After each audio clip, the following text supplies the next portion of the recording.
So it's your brother PJ back again with another lesson. And I'm gonna try to make these videos to kind of piggyback off each other. So if you watch the previous video, some of the information that I said in the previous video is going to be used in this video, or I might refer back to that video, and I might not go in depth because I just talked about it in the previous video. And some of the things I'm gonna talk about in this video, which is the subject of this video, is we're gonna talk about white slavery, white indentured slavery, servitude, all that, because this is something that our especially American culture, North American culture, they don't like to talk about, because we weren't the only people to be enslaved. You have so-called melanated people around the world, not just Africa being enslaved. Then you have so-called the Asian or the Mongoloid people being enslaved. So there's different races of people that also was enslaved or also colonized or also in indentured servitude, which shows us different things all together. And just to give you an example, indentured servitude, like I said in the previous video, is like working a job, which you had a contract, which you would work for a certain length amount of time. And when you worked that contract off, you became a free man. You had freedom. And that's what a lot of so-called blacks and so-called whites got, and so-called Asian or Mongoloid people got when they worked their indentured servitude. Then you had something called chattel slavery, or enslavement, where you were enslaved and your kids were enslaved. And this was because it was something called prisoner of war. And this was mainly happening to the indigenous population of America. It did happen to whites and it did happen to Asian people, but it was mainly happening to so-called black people, so-called Negro people, so-called indigenous people of America and Europe, because they classified them all as so-called African Americans or Negroes, and said it was okay because they were 3/5 of a man to enslave these people because of their color. Not because of where they're from, but because of their color. And they grouped them all together. But we're going to talk about white slavery. And one thing I want to talk about with white slavery is that, to start off, is some of the most biggest and notorious slave owners that owned the most slaves was so-called black people. You had a woman in Louisiana, and yeah, it's raining out here. You hear the Almighty working out here. That rain. But you had a woman of color in Louisiana. You had a lot of people of color in South Carolina. And there's a whole book written about that. And there's basically they have a list of every county, every state, every city of so-called melanated people owning slaves. So this is nothing that's foreign. This is nothing that ain't new. This is something that we've been knowing for a very long time. So tens of thousands of so-called African Americans, or what you want to call Negroes, or freedmen, or Native American, or Moors, they had in the South, they had tamed their freedom before the Civil War, or they were always free. A lot of them were, and some of them seem to believe that this fact minimized the misdeeds of whites. But the blacks owned slaves too. And a lot of this argument it's overshadowed. They don't like to talk about it. Many states like Virginia, including, passed laws that required free slaves to leave that state. So some black free blacks bought family members and friends to give them unofficial freedom without having to leave. So, and this is another thing. A lot of people, this is what people in my family did, is if they had one family member that could pass off as so-called white, or so-called what we call today Native American, they would allow them to be quote-unquote the slave owner, and they would have their children and their wife and their mother and their family as slaves. And it would be an easier way to get them freedom. Instead of you trying to buy their freedom like that, you would just free them as your slave master on paperwork. And that's why they stopped a lot of that, and that's why they stopped a lot of that stuff. And they were getting upset because a lot of people in the South, what they were doing with their family, they were just buying them as slaves and just letting them work up under them and working their under slavitude and working their freedom. So black owners indeed bought slaves to exploit them. there are always people who will put the interest above another. So it ain't just white. That's why I try to tell people. It ain't just white folks. It's also, you have so-called melanated people that had a hand in this too, because everybody was making money off of slavery and off enslavement and off of indentured servitude. That's how this country got built up. It ain't just gonna be just all black people working. It was everybody that was getting taken advantage of by the people in power to build up the society the way it is, and that's why they have the money today. And a lot of the black people that had money, they took it away from them. That's why you hear certain things about the race riot, Tulsa, Oklahoma, and things like this. Because a lot of so-called black people or so-called melanated people had towns, and they were mayors. They was in Congress. They were running things in the 1700s.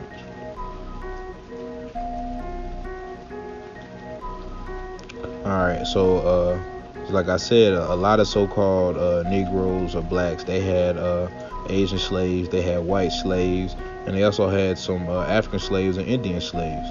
So in the Colonial Office Public Records, London, 1667, 170 records, even blacks referred to white enforced laborers in colonies, such as white slaves.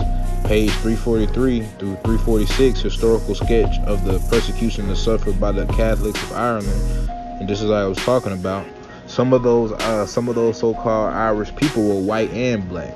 And just like I referred to in my other video, the white slaves, they were dying out too fast in the Caribbean and in the hotter climates. So they started making them do work inside and more in North America and in South America.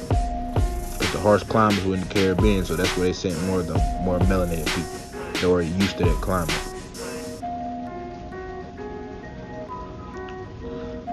So white slavery refers to the slavery of Europeans, whether or not non-Europeans or by other European slaves of European origin, or presented as ancient Rome or the Ottoman Empire. And when they talk about the Ottoman Empire, they're talking about that's not so-called Europe. That's out there towards Russia.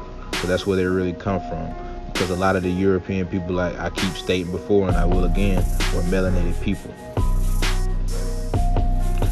People from the British Isles were kidnapped and put into chains and crammed into ships and transported by the hundreds at a time. And their destination was Virginia, Boston, New York, Barbados, and West Indies. Of the fact that the wealth of the Barbados was founded upon the backs of white and black slavery, there can be no doubt.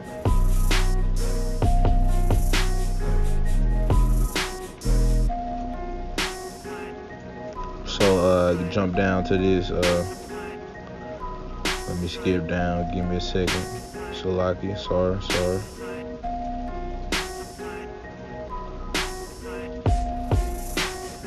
So white slavery in America.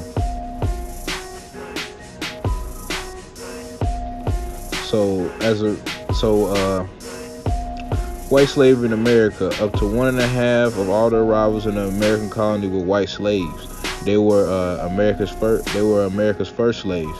These whites were slaves for life, long before blacks were ever slaves. And this is something they don't teach. The very first slaves in the colonies was white slaves, because the very first colonizers, the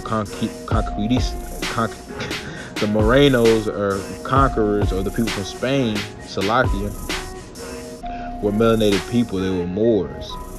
And all the kings and queens that ruled that area, they were melanated of Negro descent, just like I've been showing you in the earlier videos. They know this. These whites were slaves for life, long before blacks was. Like I said, this slavery was dietary. White children born to white slaves were enslaved too. Whites were auctioned on an auction block, and with children sold and separated from parents. Wives sold and separated from their husbands. Free black property owners strutted the streets of the northern and southern American cities, while white slaves would work to death at the sugar mills. The established had created a misnomer that indentured Australian culture servitude to explain away the minimization of white slavery. Like I said, they'll use that word servitude, or they were just working, because a lot of these white folks that say they were working on the farm, or they were working on some of these some of these plantations, there was also slaves too. They were just indentured servitude. They had it no better than some of the melanated people on the plantation. They doesn't like to say that. To explain away or minimize the fact of white slavery, but bound the whites in early America called themselves slaves. Non-European tenths of the slavery in America was conducted without indentures of any kind. So 9/10 of the European white slavery, so that means 9 out of 10 was not was without indenture. So a lot of these white people were not indentured, they were slaves because they came from the Slavic people. We're gonna touch on that later. So as it was known, was a lifetime of slavery administered by the white slave merchants themselves. In George Sandy's Laws for Virginia, whites were enslaved forever. The whites were bound to Berkeley's hundreds and were deemed perpetual. Study 17th century colonial America, sifting the documents, jargon, and statutes of both sides of the Atlantic, and one will discover that the white slavery was far more extensive operation than black enslavement. It was when it came to the 18th century that one began to encounter the servitude of the basis contract of indenture. But even in that period, it was kidnapping of the Anglo-Saxons into slavery, as well as the convicted slavery. And when we talk about the Anglo-Saxons, we're talking about the so-called melanated people, and you have, because there's two different Anglo-Saxon groups. You have the melanated Anglo-Saxons, you have what you call Sephardic Jews, and then you have the other, what you call Ashkenazi Jews. Those are the white Jews we see today. Those are white people. So they had both of those people were slaves. So ships carrying white slaves to America often lost half their slaves to death.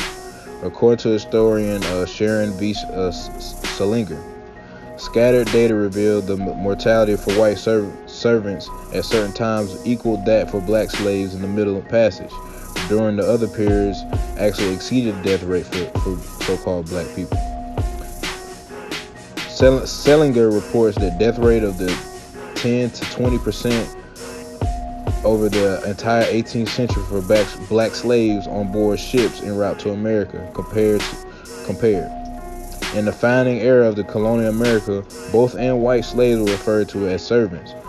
Once the term slavery came into the universal usage, a word derived from the enslavement of Slavic peoples. Like I said, the objective observers at the time were without the merchant ties into this traffic into the white servant, called them slaves.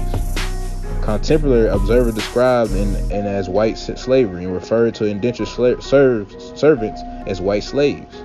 A letter by white slave Elizabeth Springs in Maryland to her father John Springs in London, England, September 22nd, 1756, describes some of the conditions that these white slaves lived under.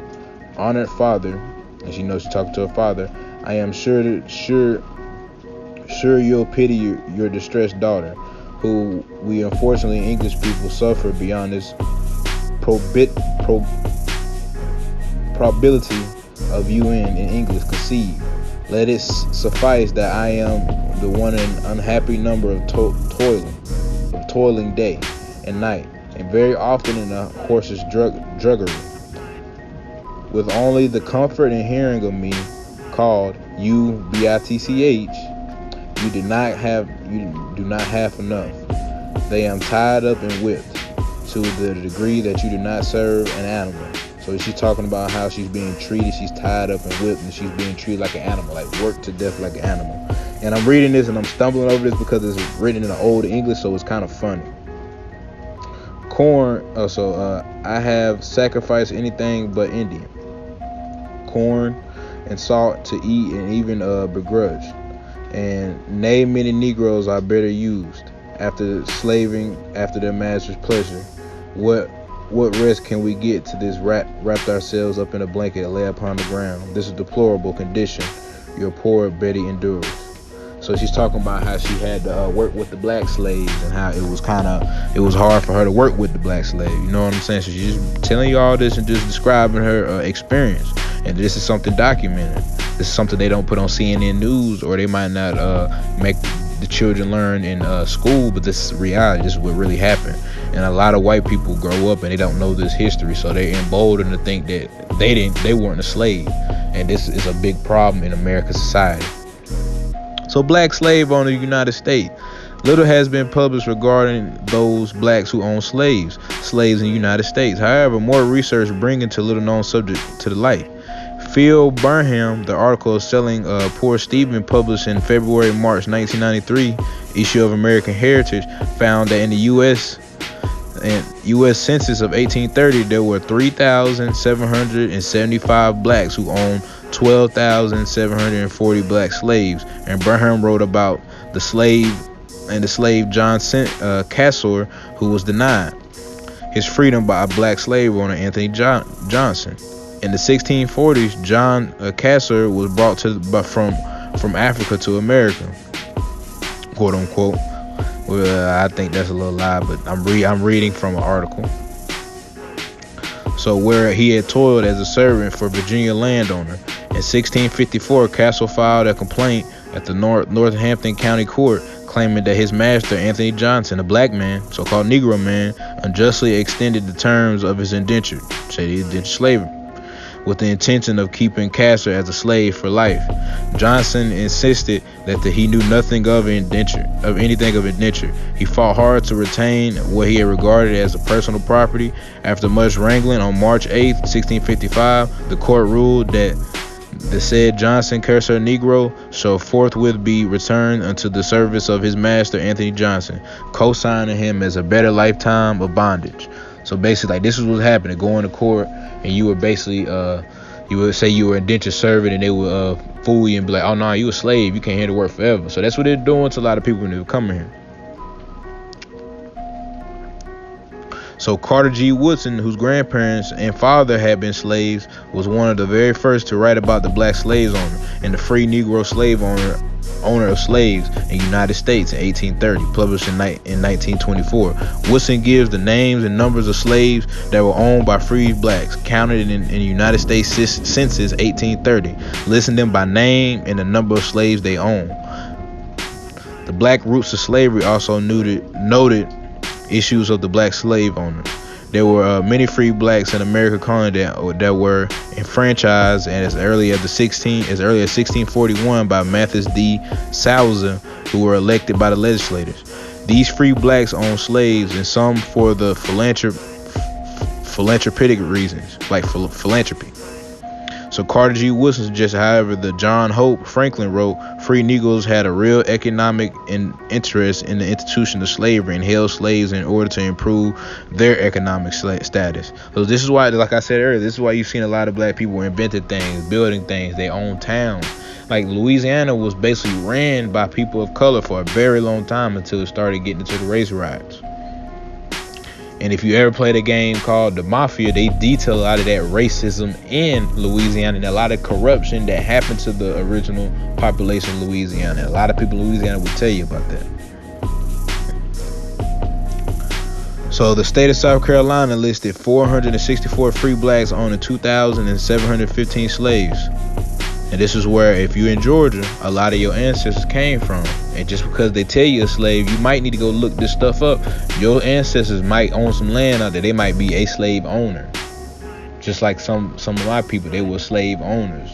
Melanated people who own slaves. For different myriad of reasons I just explained.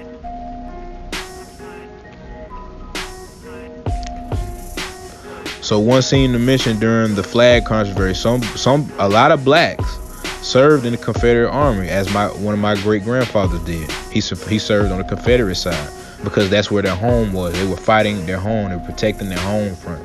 So they weren't going to go join the Union Army when the Union Army was coming over there to destroy their home front. A lot of so-called blacks in the South fought for the Confederate Army.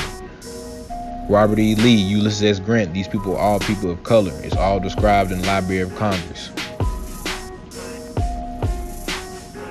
The movie Glory did not happen to mention that many blacks served in the Confederate Army. So a lot of that propaganda you see, just like I said, Glory, Roots, they only show you that blacks only gonna serve in the Union, but there was a lot of black people that served in the Confederate Army too.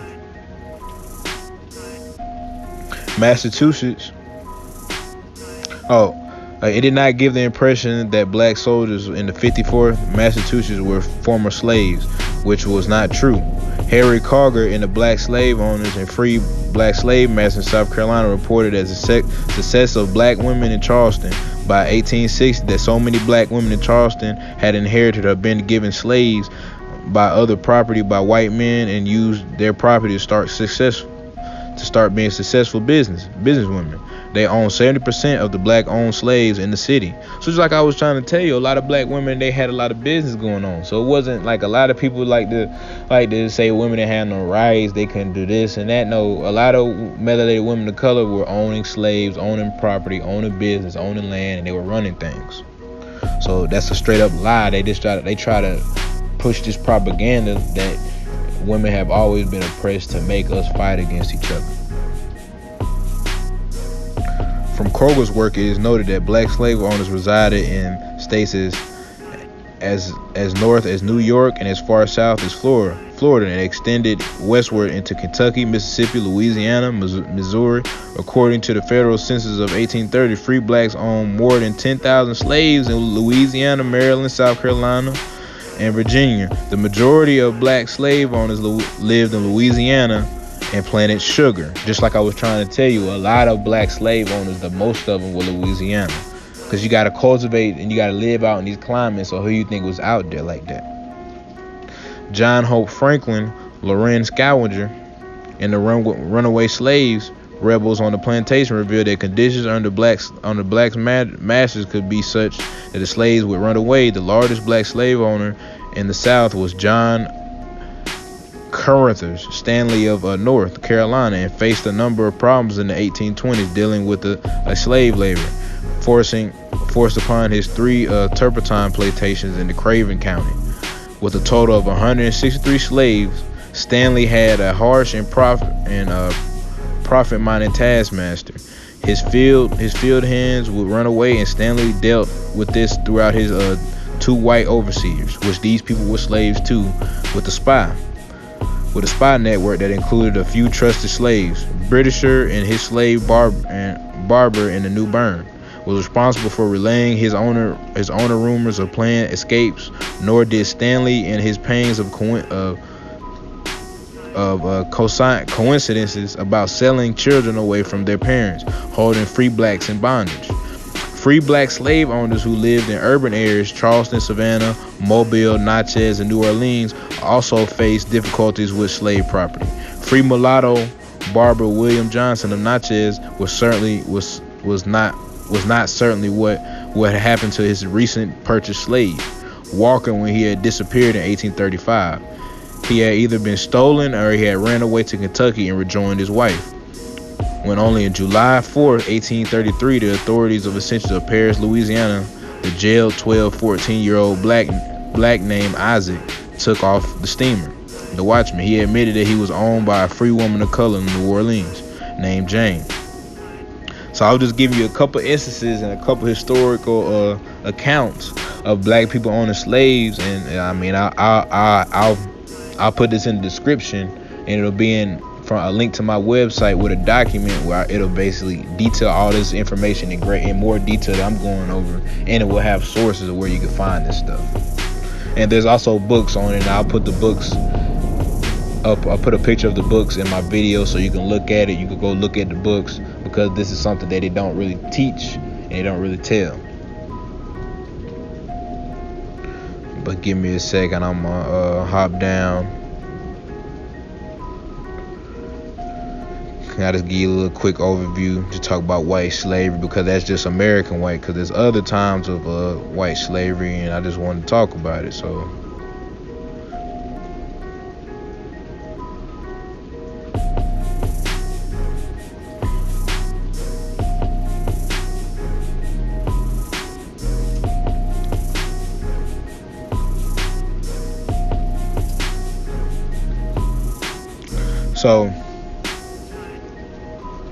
they always like to talk about African slavery, but they don't like to talk about Islamic slavery, or they don't like to talk about the slavery that happened in the Middle East. And we're going to talk about that In 1627, pirates from the Barbary coast of North Africa raided a distant Iceland and enslaved the nearly 400 astonished residents. In 1617, Muslim pirates had long enslaved Christians along the coast of Spain and France and Italy and even Ireland, and captured 1,200 men and women in the Portuguese Madeira. Down to the 1640s, there were even more English slaves in North Africa than African slaves under the English control in the Caribbean. Indeed, a 1624 Parliament proclamation estimated that the Barbary states had held 1,500 white slaves, mostly sailors captured in the Mediterranean or Atlantic. Professor Robert Davis, in his book Christian Slaves and Muslim Masters, White Slavery in the Mediterranean, the Barbary Coast, and in Italy, 1500s through 1800, estimated that 1 million to 1.25 million white people were enslaved in North Africa by North African pirates between the 1530s and 1780s. North African pirates abducted and enslaved more Europeans from the coastal villages and towns in Italy and Spain and Portugal and France, were the hardest hit by raiders. Also seized in the people in Britain, Ireland, and Iceland. They even captured 130 American seamen from the ships that they boarded in the Atlantic and the Mediterranean between the 1785 and 1793.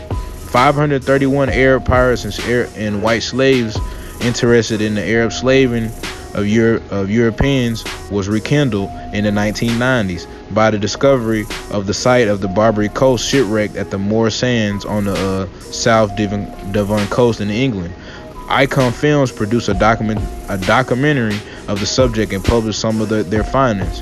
For England, after the 1625, were great piers of particular in Devon and Cornwall, Dorset, and even Bristol, where ships couldn't leave the port. So basically, these pirates, and like you see, up until the time early 1900, they had this problem. That's why they don't like pirates, and they always want to keep control, lock the sea down. That's why Great Britain, they want to lock the sea down and make sure they control the ocean, because they don't want they knew that was happening. They white people would go on these ships, and these pirates would roll up, and they would just steal white people. They was doing that all up until the 1900s. After looking at some dozen population estimates from a number of different kinds of sources, we have an average year in and out, especially between the 1580 and 1680, about 35,000 to 34,000 slaves at any given time. And that year were taken, white slaves.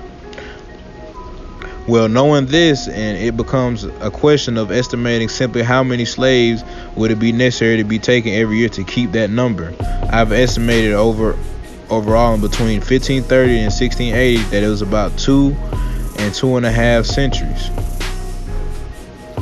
Something of the order of 1 million to 1.25 million of white Europeans were enslaved and taken to Barbary.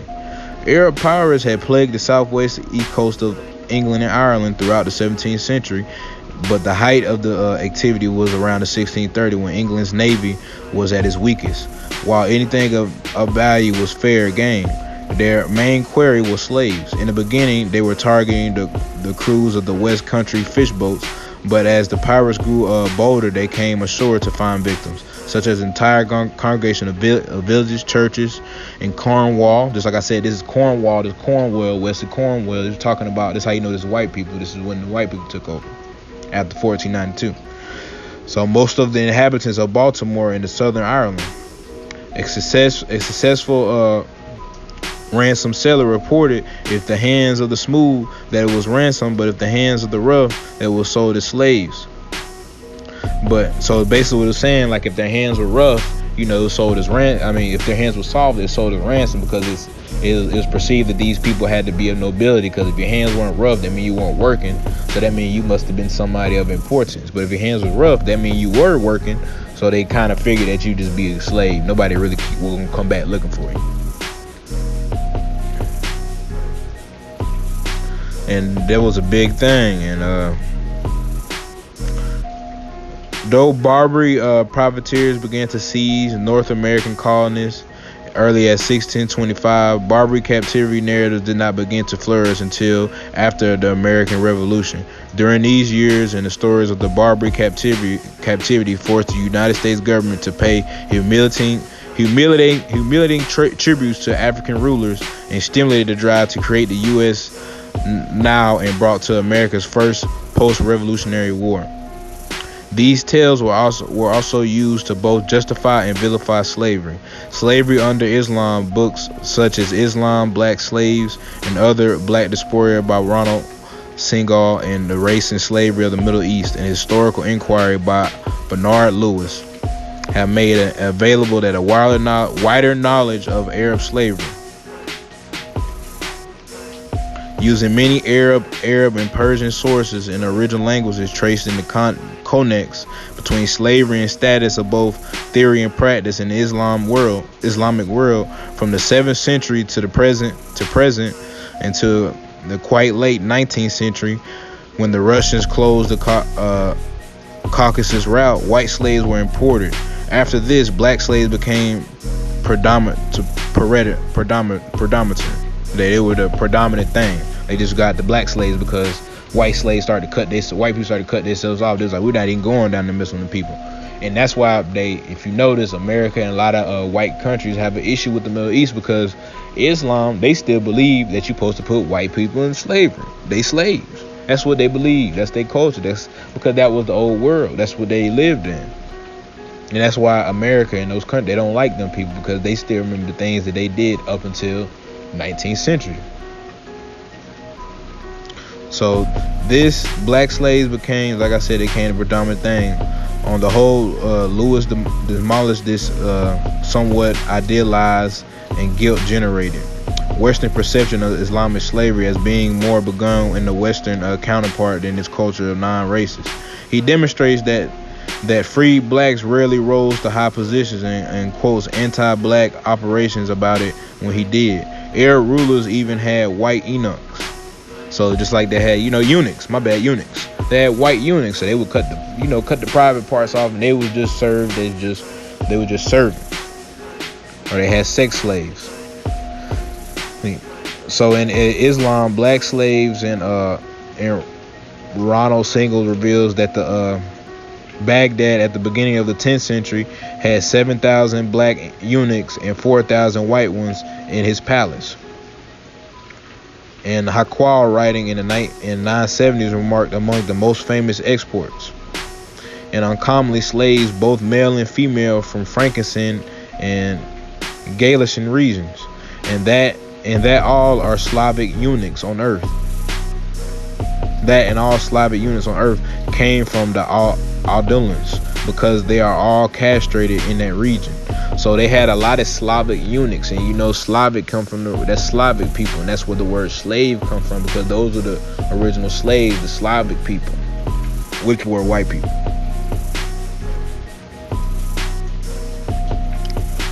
So we're gonna get down into that. So the word slave came from, the Slavs, and that word is racist. It goes hands in hands. So a lot of Slavic people, that word slave or slava, they're very iffy around that. They don't like that. So they're very touchy around this subject about slavery, because just like I said, in the Slavic language, the word slava, glory, slova means word, and then they're in the English word slave. So even though in their language, Slavic and Slovo, it means glory or word, but in our language it means slave, and that's what everybody was referring to when they said Slavs. So it goes back to the 9th century, when Slavs were frequently targeted and enslaved by tribes in the Iberian Peninsula and in North Africa. And so the Latin word Slavica, meaning both Slavic and captive, was born. The Slavic in Germany and enslaved in French, and esclavo in Spanish, enslaved in English. The word is interchangeable, with Slavic people.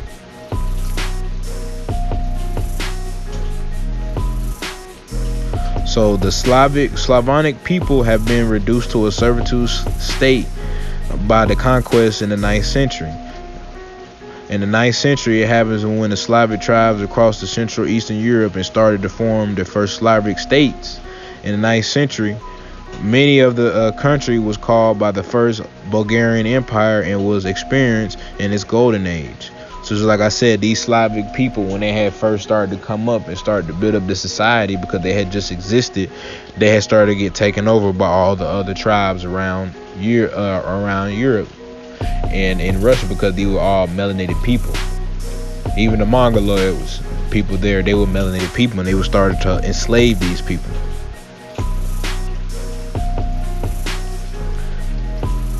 So yes, Slavic tribes were getting attacked, and they were getting enslaved, and they was getting captured. In Europe, where classism and feudalism and all kinds of enslavement have rich history, Eastern Europeans, the majority, which are Slavs, at the bottom of the hierarchy, are already seen as inferior throughout the Middle Ages. By the 1800s, Slavs were subjected to expulsions and massacres by Germanic groups. So going back to touch on this, like I said, a lot of the Germans and a lot of the Irish and the Scotland, they were melanated descent. So they were, enslaving these Slavic people and putting these Slavic people into servitude. And that's the real history of white slavery. And I just want to appreciate y'all for supporting the videos. And in the description, I will have a document going into further, sources and links and documentation where you can find this stuff at. And be looking out for the next video. I'm going to try to make it piggyback off of this, but if I don't, I think I got another video I'm going to do. But shalom, y'all be safe, and y'all keep the Most High first. Keep your family safe, love yours, and I'll see you on the next one.